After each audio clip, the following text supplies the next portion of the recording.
Imagine a land where the future felt like a sealed box and no one knew what waited inside. In the 1760s, the American colonies lived under a crown thousands of miles away, a king most of them would never see, yet whose decisions pierced their lives like cold needles.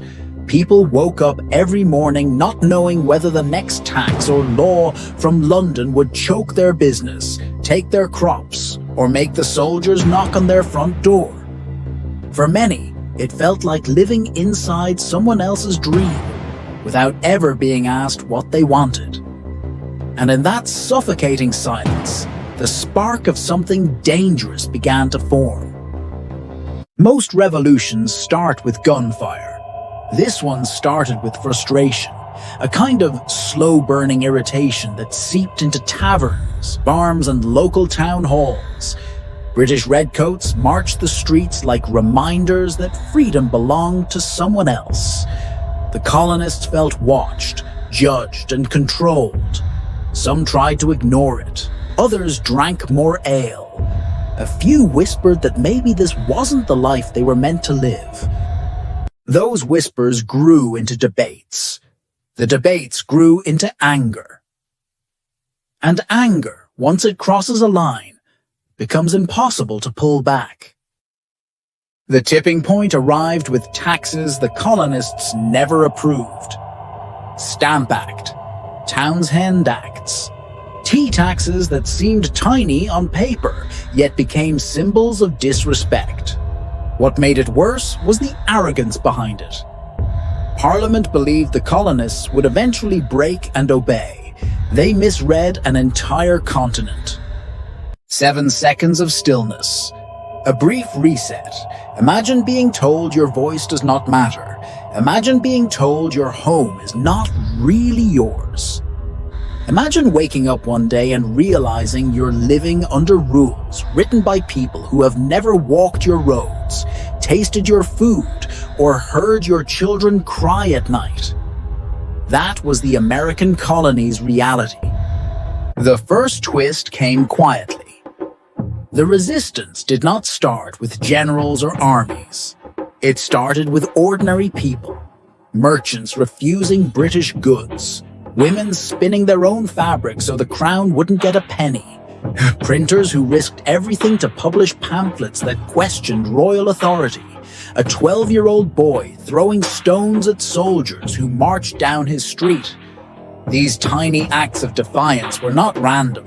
They were the first heartbeat of something larger. Then Boston erupted. Soldiers fired into a crowd in what became the Boston Massacre. No one could tell who yelled fire. No one could tell who panicked first. But 5 men died in the snow, staining the street with blood that would be remembered. These deaths hardened people. They started to look at the crown not as a distant ruler, but as a threat living in their own backyard. And then came the Tea Party. A bold, reckless act where patriots disguised as Mohawk warriors dumped tea into the harbor. It was not just about tea, it was a message, a line drawn in water. But revolutions are never simple stories of good and bad. There were men who loved the crown, loyalists who believed rebellion was madness. Families were torn apart, brothers argued. Fathers and sons stopped speaking. Even George Washington himself struggled with the idea of war in the beginning. He had spent years serving the British Army. Now he would be expected to lead a fight against the very empire that shaped him. What no one knew was that a storm was already forming behind the scenes.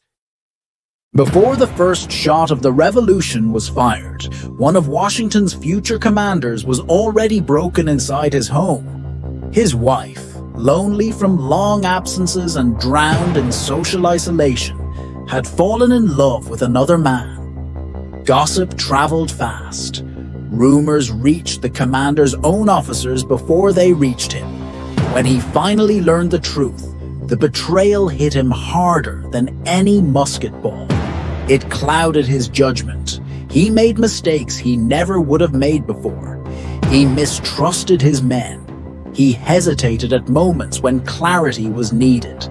And one of those hesitations, driven by heartbreak, would later cost hundreds of soldiers their lives. But no one knew that yet. 7 seconds of quiet. Let the tension settle. The world was about to change forever. April 19th, 1775. Lexington and Concord. Dawn breaking. British troops marching to seize colonial weapons. Local militia assembling with shaky hands and faster heartbeats. Most of these men had never fired a gun in combat. They were farmers, blacksmiths, carpenters. Some were teenagers, some limped from old work injuries. They were not ready for a war. But they showed up because they could no longer bear the weight of obedience. Who fired the first shot is still a mystery. Some say a colonist. Others say a British soldier. Others think it was an accident, a musket misfire. Yet, that single bullet shattered the world. It cracked the invisible wall that held back the revolution.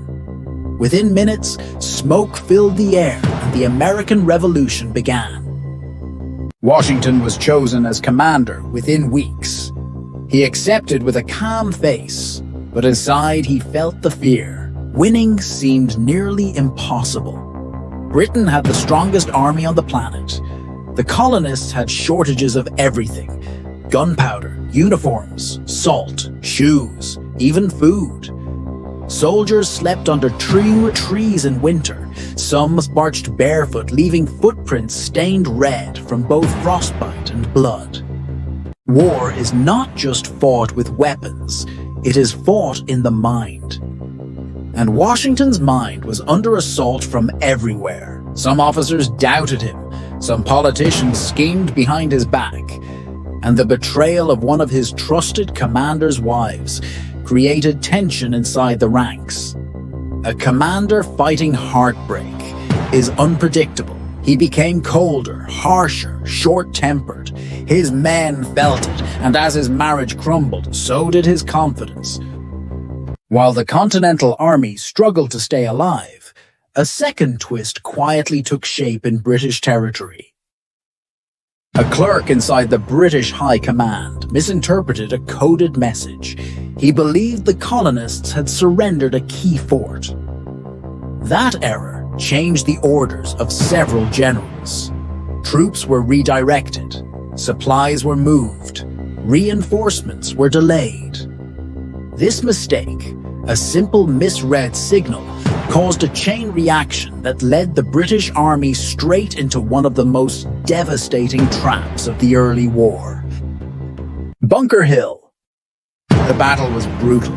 Smoke so thick men could barely see bayonets gleaming in the morning sun, colonists holding their fire until the enemy came close enough to see their eyes. It was chaos, sweat, gunpowder, screams, fear, and courage tangled together. The British eventually took the hill, but their losses were so heavy it shocked both sides. The colonists realized they could stand against the greatest army on earth. 7 seconds of silence again. The kind of silence that war often demands before the next wave of pain arrives. By 1706, the Declaration of Independence was signed. Words that felt like a final bridge burned. There was no going back. The colonists were no longer fighting for fairness. They were fighting for existence. But independence had a cost. Families starved, cities burned, disease spread. One winter, smallpox ripped through camps faster than bullets. Washington had to choose between letting his army be wiped out or ordering one of the first mass inoculations in history. It was risky and controversial. If it failed, the army would collapse. But he took the risk, and it saved thousands. Yet inside his leadership circle, the emotional damage from the earlier affair was spreading. Rumors resurfaced. Officers whispered. trust grew thinner. Washington needed unity. Instead, he found tension. And the commander, whose heart had broken earlier, began corresponding secretly with British officers. He did not plan betrayal yet, but the seeds were planted. The war grew darker. New York fell.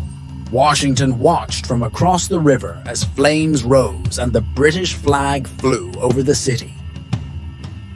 His army retreated again and again. Supplies ran thin. Morale cracked. Some men deserted. Others prayed. Everyone wondered how much more they could take. In the middle of this despair came the next twist. A spy walked into Washington's camp with information that seemed unreliable. He claimed the British had split their forces and left a gap near Trenton. The story sounded absurd. It could be a trap, but Washington, exhausted and cornered, trusted his instinct. On Christmas night, in freezing rain that sliced like knives, he led his men across the Delaware River. They marched for hours in icy winds. One soldier froze to death on his feet while still standing, but they pressed on. The attack on Trenton shocked the world. A desperate army, half-starved and barely clothed, defeated elite Hessian troops. This victory revived hope, saved the revolution, and proved Washington's leadership in a moment when everything seemed lost. 7 seconds of breath. The story is far from over. Valley Forge followed. It became a graveyard of suffering.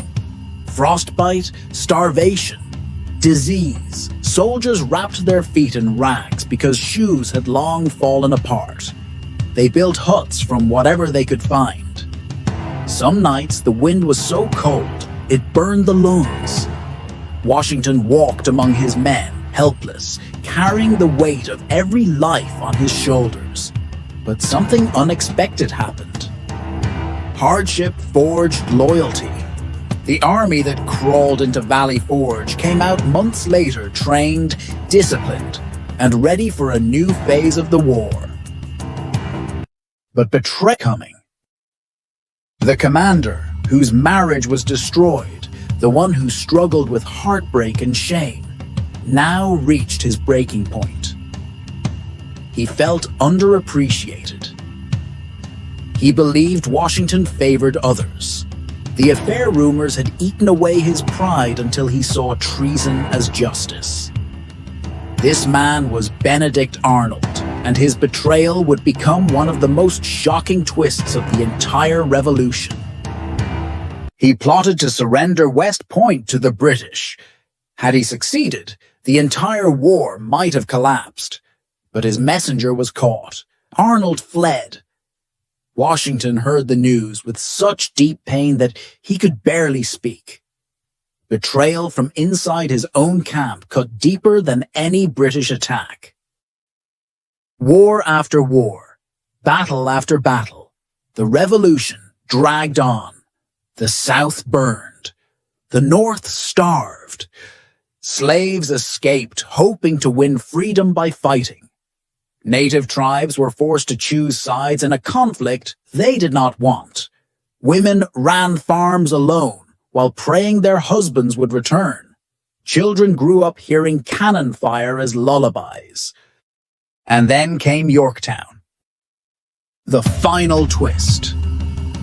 A British general trapped by geography, miscommunication, French fleets, weather, and Washington's strategy. It felt as if the entire universe aligned against Britain. When Cornwallis surrendered, drums beat softly, almost mournfully. Soldiers on both sides cried, not tears of victory, but tears of exhaustion. They had lived through something no one fully understood yet. When peace was declared, Washington walked away from power with a simplicity that stunned the world. He just wanted to go home. He wanted quiet mornings with Martha, the smell of farmland, the sound of boots no longer marching. He had seen enough blood for a lifetime. The American Revolution was not a clean story. It was messy, emotional, painful, and full of twists shaped by betrayal, misinformation, heartbreak, and accidents that changed history. But through all of it, people fought for the idea that they could choose their own destiny. If you want to hear the next episode, make sure to subscribe to the channel